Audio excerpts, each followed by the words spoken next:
اللہ کے نام سے شروع کرتا ہوں جو بہت ہی مہرباں ہمیشہ رحم فرمانے والا ہے۔ قسم ہے تیز دوڑنے والے گھوڑوں کی، جب وہ سینے سے آواز نکالتے ہیں، پھر پتھروں سے آگ نکالتے ہیں سونگ مار کر، پھر اچانک حملہ کرتے ہیں صبح کے وقت، پھر اس سے گرد و غبار اڑاتے ہیں، پھر اسی وقت دشمن کے لشکر میں گھس جاتے ہیں۔ بے شک انسان اپنے رب کا بڑا ناشکر گزار ہے، اور وہ اس پر خود گواہ ہے، اور بلا شبہ وہ مال کی محبت میں بڑا سخت ہے۔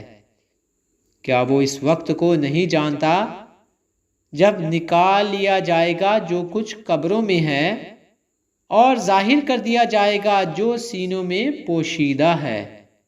یقیناً ان کا رب ان سے اس روز خوب باخبر ہوگا۔